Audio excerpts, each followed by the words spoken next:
బట్టి టైంను బట్టి ఇన్కమ్ కూడా మనకు వస్తుంది కాబట్టి ఇంకొకటి నెక్స్ట్ వచ్చేసి ఇక్కడ మార్నింగ్ మనము ఎప్పుడైతే బ్రష్ కానీ ఏదైనా టూత్ పేస్ట్ నుంచి స్నానం చేసే సోపు కానించి బట్టలు ఉతికే వాషింగ్ మిషన్ లిక్విడ్ కానించి డిష్ వాష్ ఏదైనా సరే మన దగ్గర మన ప్రతి ఒక్కటి బయట కొనాల్సిందే.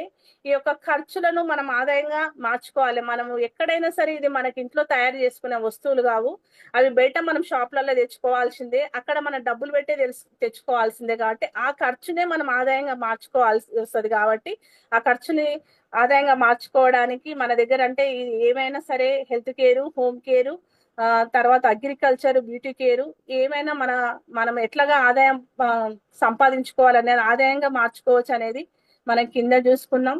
ఎన్ని రోజులు ట్రెడిషన్ మార్కెట్ లో ఉండడం జరిగింది. మన పేరెంట్స్ నుంచి మన తాతల